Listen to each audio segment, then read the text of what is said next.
하나님의 그림이라는 제목으로 함께 말씀을 나누려고 합니다. 성경을 우리가 읽어 내려가다 보면 하나님께서 뜻하시고 계시는 어떤 목적이 있구나라는 것을 볼 수가 있어요. 오늘 사도행전도 하나님께서 그리시는 그림이 있습니다. 사도행전 4장을 보게 되면 바나바가 하나님 앞에 헌신하며 나오는 것을 보게 돼요. 다른 곳에서는 이름을 부각하는 일이 크게 많이 없는데 갑자기 제자가 아닌 12 사도가 아닌 가운데 한 사람이 부각되기 시작합니다. 이렇게 부각시키시는 그 목적이 분명하게 있어요. 다른 사람들도 많은 헌신을 했을 텐데 유독 바나바가 헌신한 내용이 그 가운데 기록이 됩니다. 구브로라고 하는 섬 출신의 한 사람이었고 레위족에 소속되어 있었던 사람이다. 그리고 위로하는 자였다라고 하는 바나바의 이름이 명확하게 기록되는 것을 봅니다. 오늘 말씀이 기록되고 있는 사도행전 7장을 보게 되면 이 7장에 스데반이라고 하는 한 집사와 관련되어 있는 사건이 펼쳐지는데 순교하는 이 스데반의 기록 내용에서 가장 핵심적인 역할을 하는 사내들인 공회와 관련된 내용이 크게 부각되지 않습니다.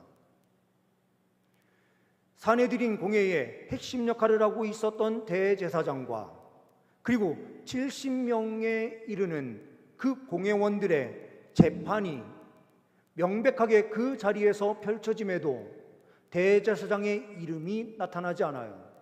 그 70명의 재판관들의 이름이 나타나지 않습니다. 그런데 재판관도 아닌 한 청년의 이름이 나오기 시작한다는 것이죠.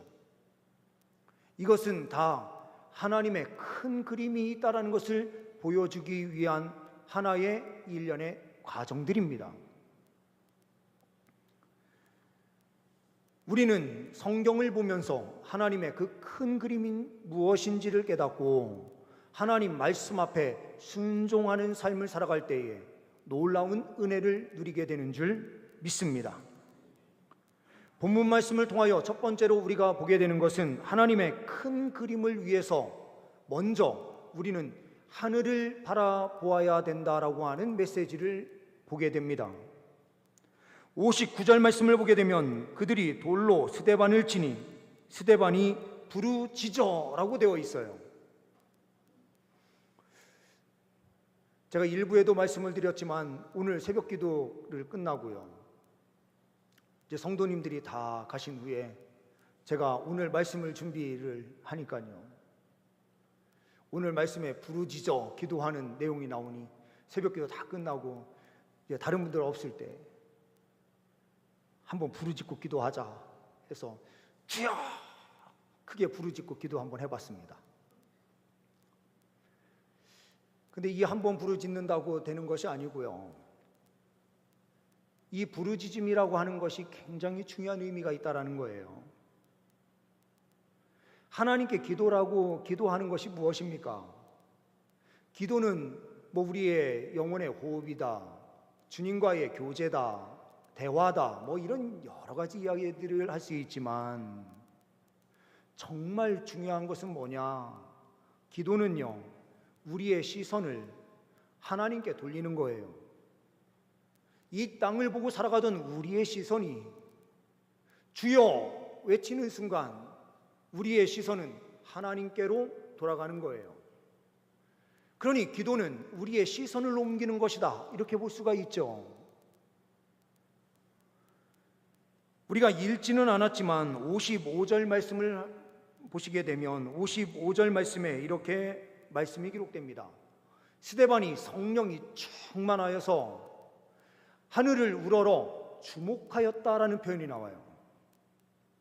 우리가 보더라도요, 그냥 지나가면서 스쳐 지나가면서 보는 것이 있고요, 그냥 보더라도 눈은 뜨고 있는데 보지 않아요.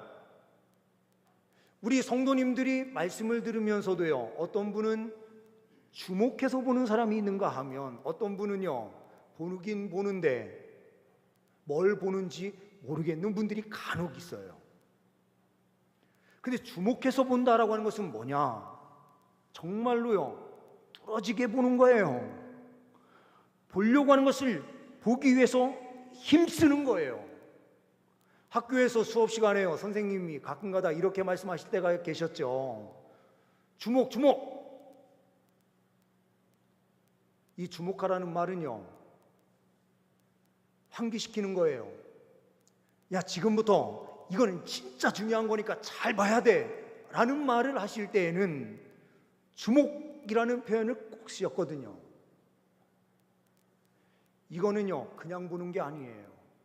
정확하게 그것을 향하여, 목표를 향하여 정확하게 보는 것을 뜻하는 거예요.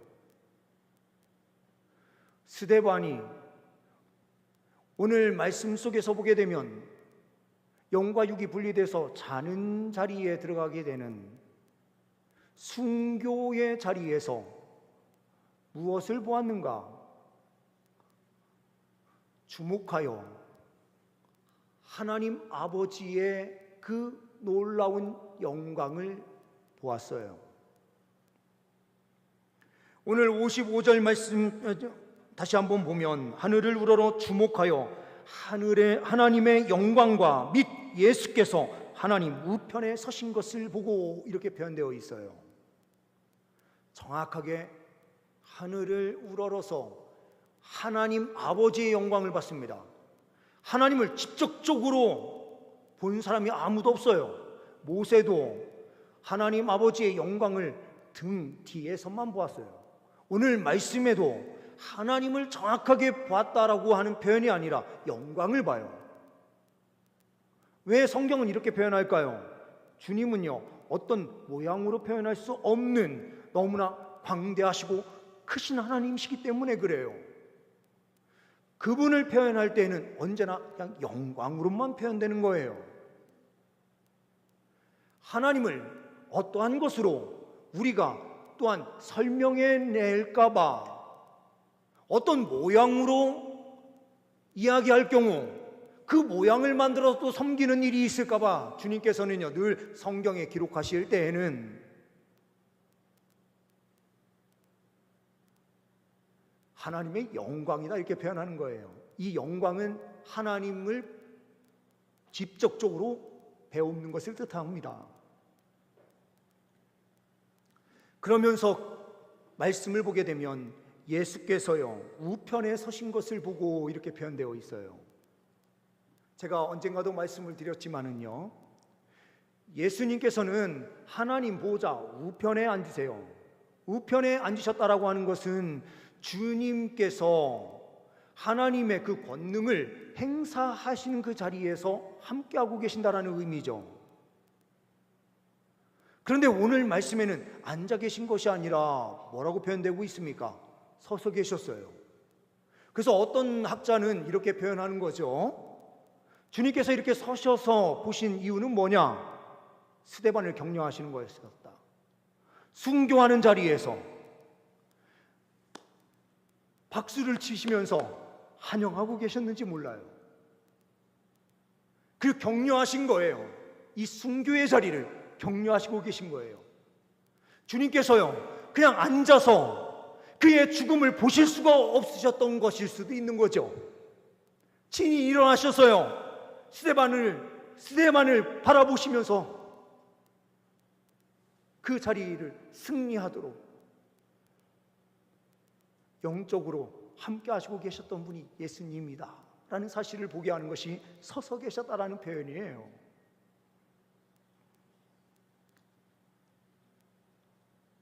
가장 고통스러운 자리에서 스데반이 본 것은 무엇입니까? 하늘을 향해서 바라볼 때에 하나님께서 영적인 눈을 활짝 열어주신 거예요. 부르짖는 기도는요, 하늘의 그 놀라운 은혜를 바라보게 되는 것, 그 출발이에요. 하나님께 기도하는 자리는 너무나 중요한 거죠. 우리가 고난의 자리에서 꼭 해야 되는 것이 있다면 무엇입니까?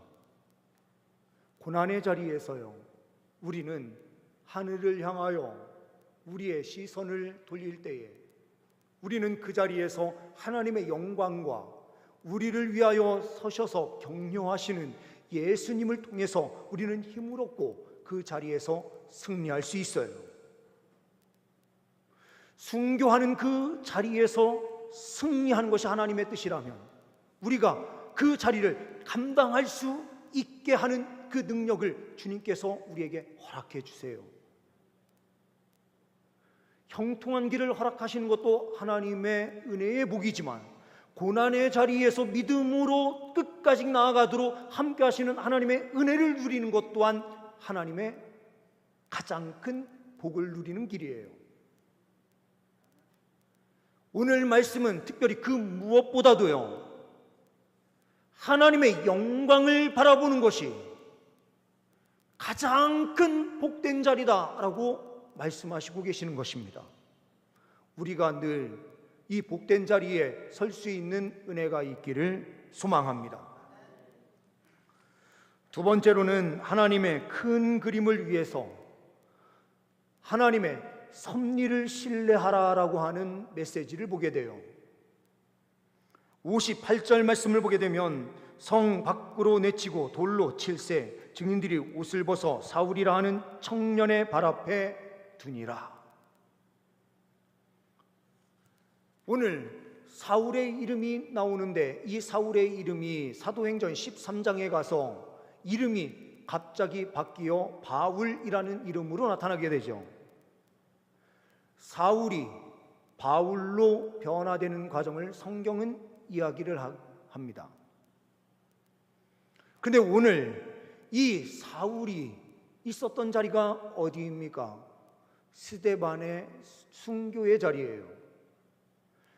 스데반이 순교하기 전에 그가 하나님의 말씀을 선포하는데 그 말씀의 내용을 보게 되면요, 아브라함 때부터 시작을 해서 메소포타미아에서 하나님의 영광을 보고 그 부르심 앞에 순종해 나온 아브라함에서부터 시작을 해서 이스라엘의 역사를 하나하나 조목조목 그 말씀을 선포해요.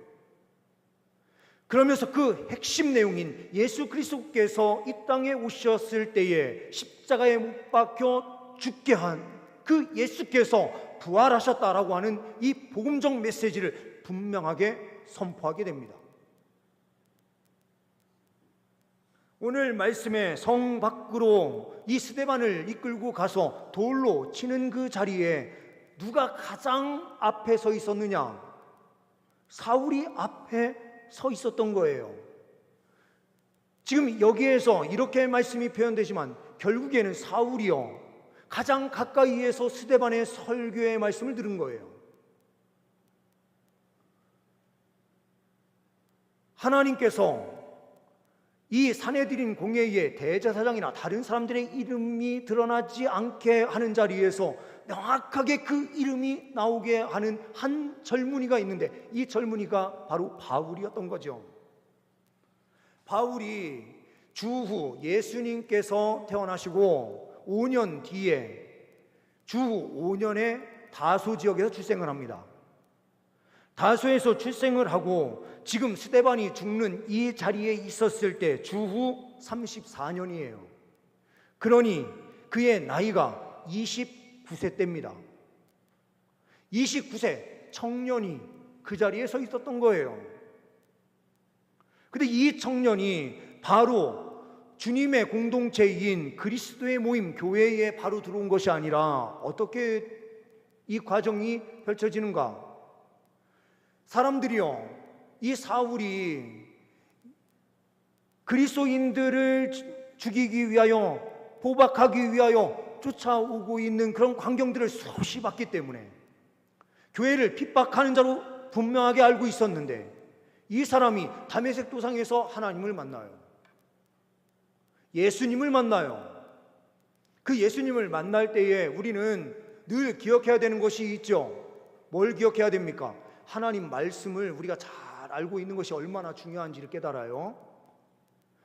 바리새파로 모세 오경에 정통했던 바울이 그 다메섹 도상에서 태양빛보다 더 밝은 대낮인데 정오였는데 태양빛보다 더 밝은 빛을 보는 순간 그는 모세를 바로 떠올렸던 거예요. 모세가 시내산에 올라가서 하나님으로부터 율법을 받아서 40일 후에 내려오게 되는데 내려왔을 때에 그의 얼굴, 이 피부가요 빛을 내는데 태양빛보다 더 밝은 빛을 내고 있었던 거예요. 주님을 만나고 돌아온 모세가 그런 밝은 빛을 내는데 하나님은 어떤 빛을 낼까요? 그것보다도 더 찬란한 빛을 내실 수 있는 분이 우리가 믿는 하나님이시죠. 그런데 대낮에 다메섹 도상에서 그리스도인들을 잡기 위하여 막 하는데 정오인데 밝은 태양빛보다 밝은 그 빛으로 임하셔서 네가 핍박하는 나 예수다 이렇게 말씀을 하시는 예수를 만나는 순간 그의 모든 생각은요 말씀과 연결이 되면서 이분은 하나님이시다라는 것을 즉시로 깨닫게 되죠. 그러니 성경을요 우리가 계속해서 읽어놓고 하나님의 말씀을 가까이 하는 삶이 얼마나 중요한지를 보게 돼요. 그리고 또 하나는요 무엇입니까? 스데반이요 우리가 볼 때에는 처참한 죽음을 맛본 세상적으로 볼 때는 실패자예요. 물론이요 성경에 최초의 7 지사 가운데 한 사람으로 선출돼서 스데반이 그 이름이 기록이 되니 얼마나 대단한 영광스러운 자리에 있습니까? 그런데요 7 집사로 그렇게 이름은 기록되었는데 다른 내용이 아무것도 없이 오늘 사내들인 공회에서 재판을 받고 죽음의 자리에 내몰려서 잠들어요. 죽어요. 순교했어요. 이것만큼 실패한 인생이 어디 있습니까? 그런데 우리 주님께서는요 큰 그림으로 뭘 말씀하시느냐? 스데반은 실패한 자가 아니다라는 것을 보여주시는 거죠. 스데반의 그 모든 설교를 듣고요 주님을 그 다메섹 도상에서 바울이 만나는 순간 뭘 동시에 기억하게 됐느냐? 스데반의 설교를 기억한 거예요. 구약 성경과 그리고 신약 시대에 선포된 하나님의 진리의 말씀을 듣고 사울이요 변화된 것입니다. 성경 말씀을 읽으면요 이때에 사울은 밝은 빛을 보는 동시에 하나님의 음성을 들어요. 그런데 이 기록을 사도행전 22장, 26장에 가서는요 어떻게 기록하느냐? 자기는 그 두 가지를 다 보고 들어요. 그런데 함께 가고 있었던 사람들은요 한쪽에서는 밝은 빛은 보는데 음성을 듣지 못하는 것으로 나와요. 또 한 군데에서는요 말씀은 듣는데 빛은 보지 못해요. 어디에서는 빛은 보고 어디에서는 말씀만 듣는 말씀을 듣는데 결국에는 깨닫지 못했다라는 거예요.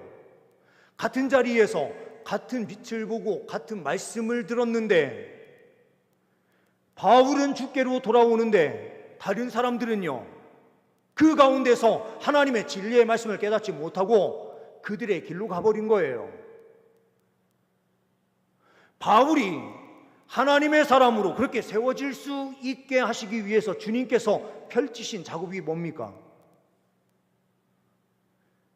주님께서는요 스데반의 사역이 결코 헛되지 않다. 바울의 한 사람의 변화를 통해서요 얼마나 많은 교회들이 세워집니까? 그리고 우리가 보고 있는 성경 말씀 신약 성경의 3분의 1이 누구를 통해서 기록이 됩니까? 바울을 통해서 기록이 돼요. 그리고 바울과 함께 선교를 떠나서 함께하고 있었던 누가 선교사가 누가복음과 사도행전을 함께 기록하니 그 기록의 내용은 바울과 연결되어 있는 사람들을 보게 되면 그 분량은 훨씬 더 커져요. 바울이 없었다면 우리가요 신약시대의 이 진리의 말씀을 제대로 깨닫지 못했을 거예요. 복음의 정수, 그 핵심을 명확하게 설명하고 있는 책이 바울을 통하여 기록된 하나님의 말씀이에요. 그러니 하나님께서 이 바울 사도를 세우시는 과정에 누구를 사용하셨습니까? 스데반을 사용하신 거예요. 세상적으로 볼 때에는요 아무것도 아닌 일처럼 보였어요. 그리고 실패자 한 사람이 있는 것처럼 보였어요. 그런데 하나님께서는 그 사람을 통해서 놀라운 역사를 베푸신 것이었습니다. 저스틴 마터라고 하는 한 사람이 있어요.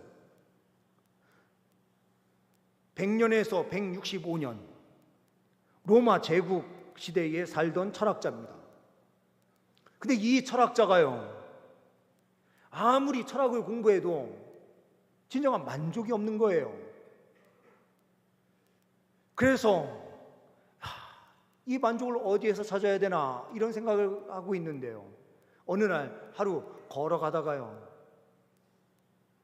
그리스도인들이 순교하는 장면을 보게 된 거예요. 근데 그리스도인들이 순교하는데 어떻게 죽느냐?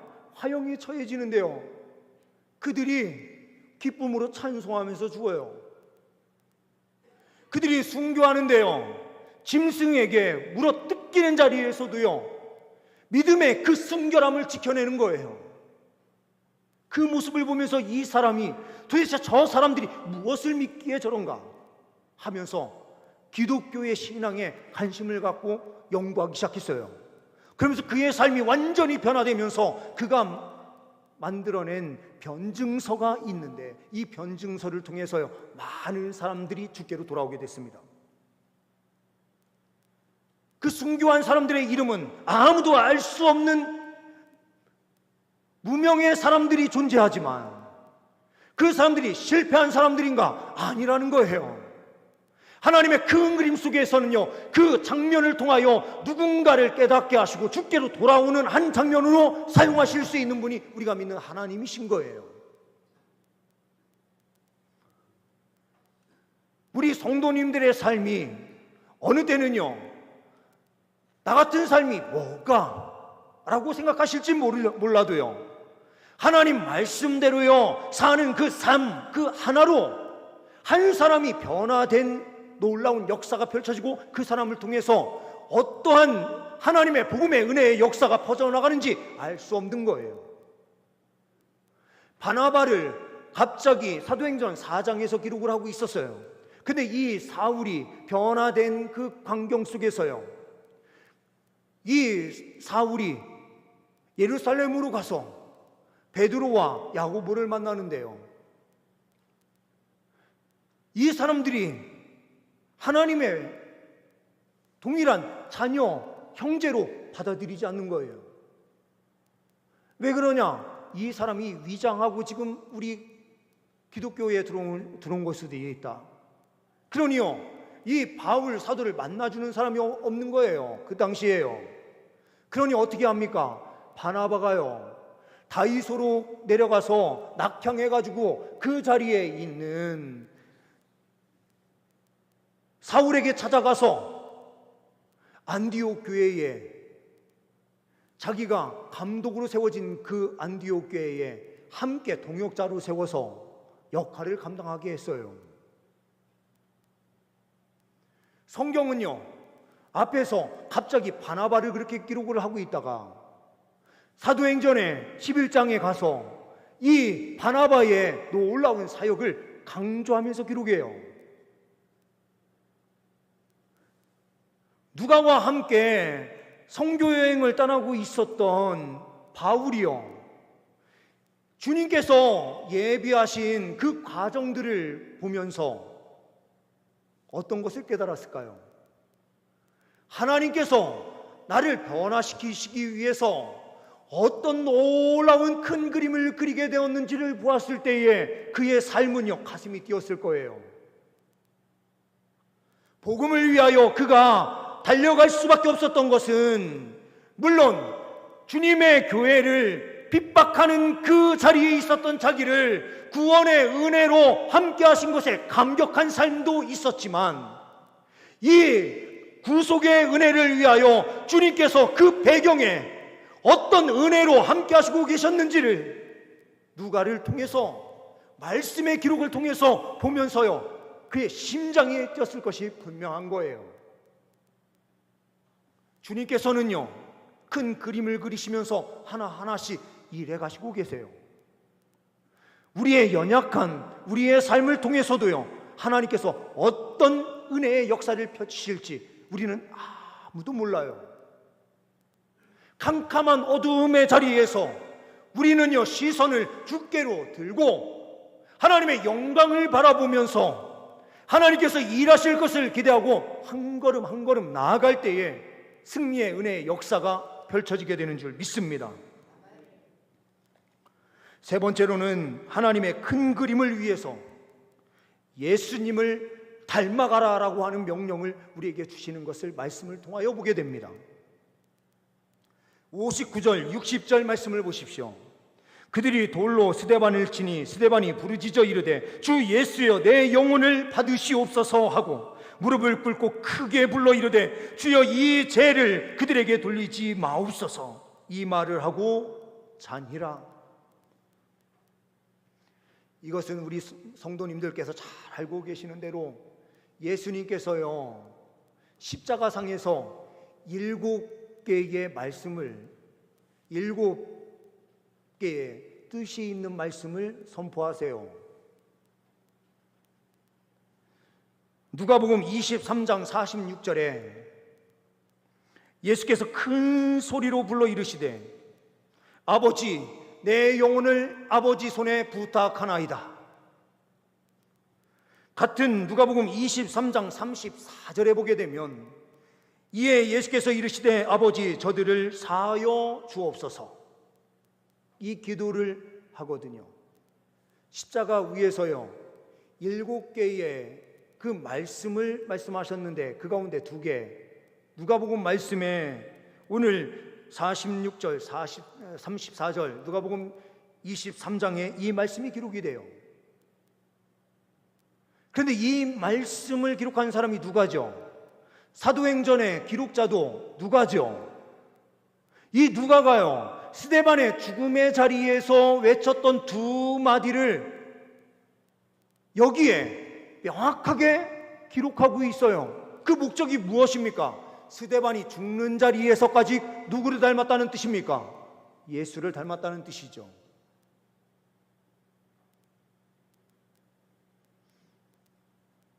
주님의 큰 그림은요, 스데반을 예수와 같은 존재로 세우시기를 원하셨어요. 이 말씀을 왜 기록해 주시고 계십니까? 이 말씀을 볼 모든 세대의 그리스도인들이 예수를 닮기를 원하셨기 때문이에요.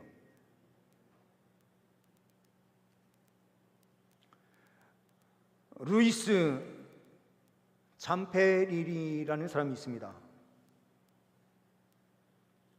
이 잠페리니는 1936년 베를린 올림픽에 미국 대표 선수로 나가게 돼요. 이때는 파리를 하고 이제 다음 올림픽을 기대하면서요 유망주로 이제 서서히 올라가고 있었던 사람입니다. 그런데 2차 대전이 발발하면서 이 사람이 공군에 입대를 해요. 공군에 입대를 해서 비행기를 타고 태평양을 횡단하기 위하여 가다가요 태평양 한가운데에서 추락하면서 그 자리에 탑승했었던 사람들이 11명이었는데 그 11명이 많은 사람들이 죽고 간신히 3사람만이요 보트 하나를 붙잡고 이제 생명을 유지하면서 버티기 시작하는 거예요. 그런데 47일을 버텨야 되는데요, 그러다 보니 그 중에 한 사람이 죽게 돼요. 그 2사람이 한 섬의 육지에 도착을 하게 되는 거예요. 그런데 그곳이 어디였느냐? 그곳이요, 일본의 점령지였어요. 일본과 전쟁 중이었는데 일본이 점령한 지역에 이 사람들이 도착을 한 거예요. 그래서 이 사람이 투옥이 돼서 일본군 포로 수용소에 지옥과 같은 삶을 살게 돼요. 근데 그 가운데 한 사람, 와타나베라고 하는 사람이 있었습니다. 하사관이었어요. 근데 이 사람이 얼마나 괴롭히는지요. 정신적인 것뿐만 아니고요, 육신적으로도 고문을 당하는데 너무 힘든 거예요. 그러다가 전쟁이 끝나면서 포로에서 해방돼서 미국 땅으로 돌아와서 살게 되는데요, 그 삶이 얼마나 피폐하게 된지 몰라요. 매일같이 생각하는 그 생각은요, 내가 왜 그 고난 속에 있어야 했는지, 그리고요, 자기 자신을 괴롭혔던 그 와타나베 하사에 대한 그 원망이 얼마나 강하게 있었는지 몰라요. 그런데 그의 아내가 우리 함께 말씀을 들으러 부흥회 한번 갑시다 해가지고 데려간 곳이 빌그레함 목사님의 집회였어요. 그 집회에서 이 사람이 변화되면서 은혜를 체험하게 되는데요, 언제나 사람의 변화는 인간적인 모습에서 나타나서 변화되는 것이 아니고요, 주님의 진리의 말씀이 있는 곳에서 변화가 나타나는 거예요. 우리가 예수와 함께 변화되는 삶, 예수를 닮아간다라고 하는 것은요, 결국에는 말씀과 가까워지는 삶인 거예요. 그러므로 예수와 가까워진 삶을 통해서 사람이 변화돼요. 이렇게 변화를 말씀을 통해서 변화받은 이 사람이 하나님의 은혜가 임하니까요, 어떻게 하느냐? 일본에 가서 내가 와타나베를 만나서 용서를 해줘야 되겠다 해가지고 일본 땅에 가서요, 복음을 전하는데 와타나베는 만나지 못해요. 그런데 그의 사연을 듣게 된 많은 사람들이 주께로 돌아오는 역사들이 펼쳐지기 시작했어요.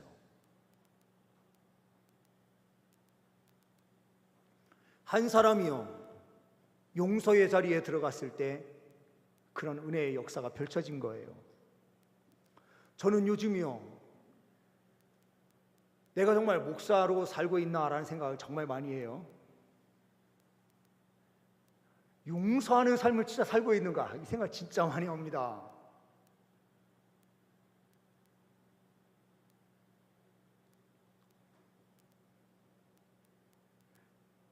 우리가 예수를 닮을 때에만 결국에는 이 세상이 변화돼요. 우리가 예수를 닮지 않으면 이 세상도 변화가 일어나지 않습니다.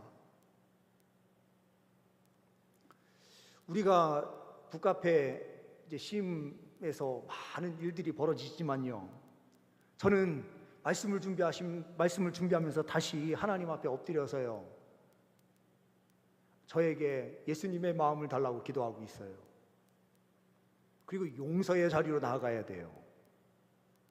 그런데 우리가 용서한다고 해서 죄를 다 그냥 수용하는 것이 아니고요, 우리는 또 말씀으로 교육할 책임이 있으니까요.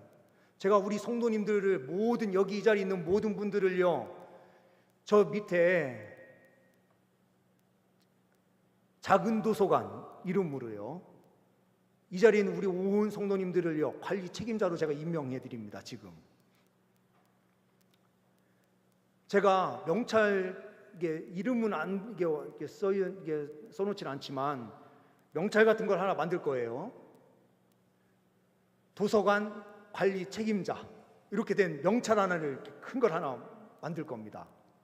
우리 성도님들께서요, 아이들한테 아무리 뭐 이렇게 말을 하고 싸우려면 싸워도 안 돼요. 싸우지 마세요. 그 명찰 다시고요, 여기서 이렇게 떠들면 안 된다, 계속 말 안 들으면요, 여기는 떠들면 안 된다. 책임자의 권위를 가지고요, 때로는 태간 조치를 시키더라도요, 싸움이 아니라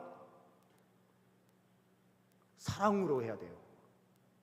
제가 몇 번 싸웠거든요. 제가 엄청 회개하고, 어제도 회개하고, 오늘도 새벽에 부르짖는 기도를 했던 거는요, 회개 기도예요. 교회는 결국에는 뭘 해야 되는가? 예수님 닮는 거다. 예수님의 자리로 우리가 들어가는 것이다.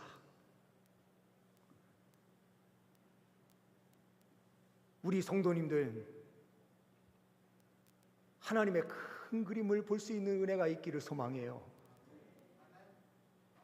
우리의 순종을 통해서 어떤 역사가 또 펼쳐질지 아무도 모르지 않습니까? 우리의 삶의 자리에서요, 말씀 하나 부여잡고 살아간 그 삶을 통해서 어떤 역사가 펼쳐질지 아무도 몰라요.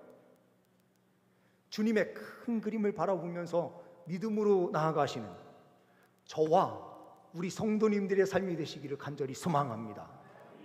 기도하십니다. 하나님, 어떠한 자리에서든 하늘을 바라보는 주의 백성 되게 하옵소서. 하나님의 섭리를 신뢰하고 예수님 닮아가는 자리로 나아가는 주의 백성 되게 하옵소서. 우리 주 예수 그리스도의 이름으로 기도하옵나이다. 아멘.